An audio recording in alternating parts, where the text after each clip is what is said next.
A good, happy, and halfway sunny morning, everyone. It is so nice to have a nice sunny day. This time yesterday it was really breezy. I didn't know it was going to turn into the seemingly storm of the century. By the nighttime I thought a full-blown hurricane had come through, and I didn't know about it.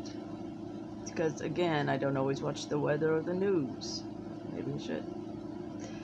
Anyway, I'm here. I didn't blow away from the 60, 70 mile per hour winds that came through while I was trying to sleep last night. Finally did get to sleep because I decided not to let it bother me. After the tornado warnings and everything else, I decided I'm not going to let it bother me, even though I am in a mobile home, and I thought some of the time that the roof was actually going to come off. That's what it sounded like. I couldn't even believe that the little eucalyptus tree I have out there actually it's great. It didn't, and the little frog statues I had out there, they're fine. They didn't get knocked over. They're right in the middle. Like there was nothing around to stop the wind from knocking them over, and yet they're still standing. So, yeah, as far as I know, I mean, there could be trees down somewhere on this 8 acres, but nothing here in the front or the area right here where I am. So, yay. I don't know what that was. Some little storm system, I think, that was coming off the Gulf or something. I think it's over in the Tallahassee area now. So, anyway, then they say there's a cold snap coming through, and there will be the chance for some more strong storms, I think, on the weekend. Hope not. But anyway, I just decided to let the storm just sort of ease me into a nice little dream time thing. So instead, hey, good time probably to manifest too, to use that energy to bring everything in. If I wasn't so freaked out, I probably would have done that too. But anyway, but we're manifesting all the time, so there's really never a time we're not manifesting. I guess what I mean is consciously manifesting, because that's what most of us don't do, is consciously manifest. But yeah, why isn't it that easy to manifest the things that we really want when it seems like half the time we're busy manifesting things we don't want? That's because we are not worried they won't come, right? We don't want them to come, so we're not worried they won't come. We're not in fear that they won't come. And that's how we have to be for the things we do want to manifest. As a matter of fact, I like how Richard Dotz takes it, to know what you want, intend it slightly, to have your intention out there, set it and forget it, so to speak. Then just let it go. And sometimes he says one should try their best, just not try. It's not about trying. I take that back. He didn't say try, actually, anyway. He says just to let it go and to be in that zone where you're really not thinking at all. And really that's like a meditation type of place to be. And even throughout the day, and I'm not just talking about meditating, because throughout the day, you know, it's just about, I'm sure we've all been in the zone where we're just sort of we're not thinking about anything. We all go there, but we can, when you consciously go there, and you're in a peaceful mode, in a happy mode, in a peaceful mode, even though he probably wouldn't say happy either, because that's still the place of, but just being, I guess it's more of a peaceful, satisfied place to be in. Anyway, yeah. So, being that, and then we won't have to worry about all these other things, you know. Was gonna talk about the moon and other things. Might leave that for another video. I just heard something the other day that from some guy that was on YouTube about has a show, and maybe some of the things he's talking about has some validity. I don't know. I'm not gonna downshoot that, but he was talking about when you see the moon in the daytime, and is it really the moon? Is it sometimes really the moon, or is that like a second sun?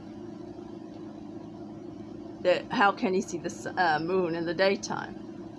Well, a lot of people would say the sun shines there. I don't know. I don't know these, you know. But I do know, and I'm more to believe that the moon isn't everything that we think it is. The moon is beautiful. She's romantic. She's a poet. She writes songs, right? She gives us lyrics for songs and all these wonderful. I would not do anything to undo the moon. And supposedly, we need her. Even though there are people who have the beliefs that, and they're probably the flat earthers, right, that think that we don't need her. Can I say that? Even if it turns out we really didn't need her. I want her still because she is, you know, she's been here since time immemorial, right? Even though some scientists, and I'm not sure if they were from NASA or where these scientists were, who studied parts of the rocks and stuff or something from the moon. I have to say supposedly because I wasn't there, right? Say that the moon is about almost,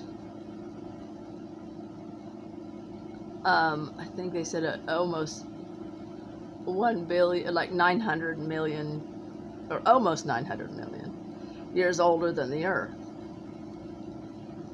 But if the Earth really had a big, you know, if what the planet was before Earth came here, Tiamat, or whatever they're calling it, if there really had been such a planet, and a lot of people say there have been a planet, I don't know what they're called, Tiamat, but maybe that's what it was named. And somehow something like tore a chunk out of it or something. And that turned out to be what the moon is today, is like some people say. Then the Earth sort of formed new. Maybe it would like sort of start over again like a new birth. I don't know. And it's a guess here. Because I told you, not scientifically minded here. Now don't get me wrong. It's not that I'm not interested in science. I'm just, you know, a lot of people can go off on all these mathematical equations. I'm like, oh, stop. My head hurts. No, I'm interested in some science, obviously.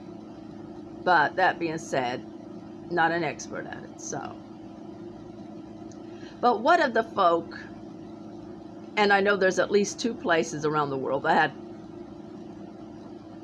were 2 different places in the world.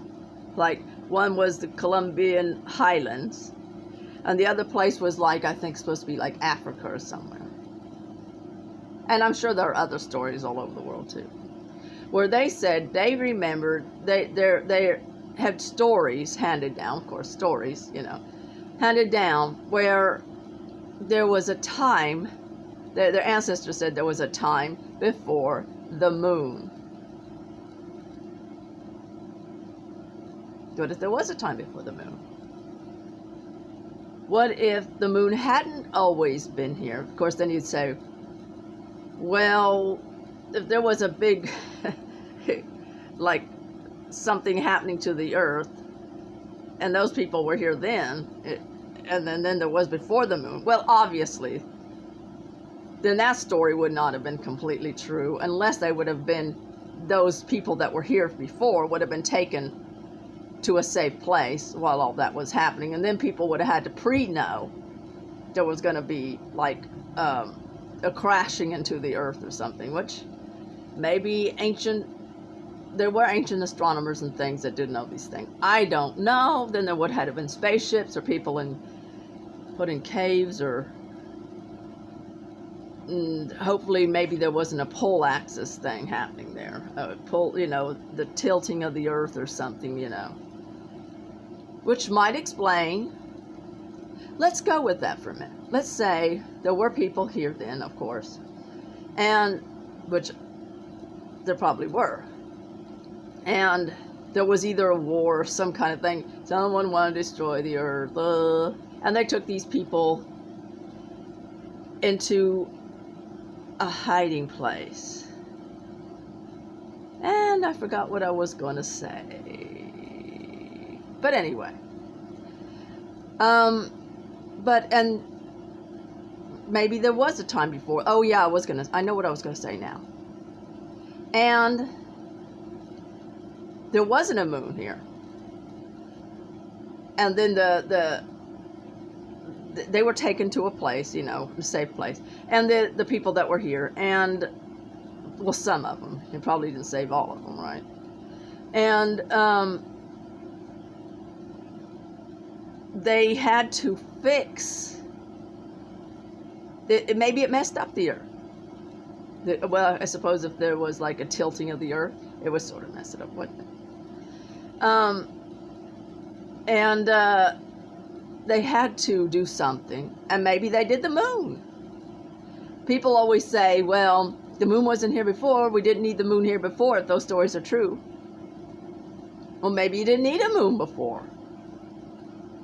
Or maybe there was another thing there, and it got totally bumped off or destroyed, and so they had to create something else, bring something else in there. Who knows? It doesn't always have to be nefarious reasons. Like, oh, they're trying to control us. That's how they control it. And I don't know, maybe someone did set something up there after the fact. As some people say, the moon is hollow, and that the NASA or someone heard, somebody heard, I think it was NASA, heard, the moon, like it was a bell. And like it was hollow inside. Could that be true? I wouldn't doubt it. I wouldn't doubt that it's an artificial satellite. I wouldn't doubt the reason, and we're going to go back to Zecharia Sitchin, and we're gonna put in the Anunnaki and different peoples like that. I wouldn't doubt that they did make that in inside the moon. Excuse me. There is an inside the moon. Maybe that's where you get the underground or something things, all of these. And maybe they have high tech, I'm sure they would have high technology, right? And maybe they have been watching us. For whatever reasons. Was that why the moon was brought here, or was the moon brought here to help the earth at the time? Maybe both. Maybe both. Maybe they wanted to make sure that maybe things weren't going all that great on Earth. Maybe if there were all these wars and everything, and different peoples and factions were taken over, maybe it was used to not just spy on the native people that were here, but on the other people. Who knows? And is the spying still going on? Probably. Supposedly these people can last for a long time. Anyway. Probably much more you could say to that, but yeah. I'll just leave it for now and wish everyone a happy, beautiful day. The birds are calling me out to feed them, and over and out.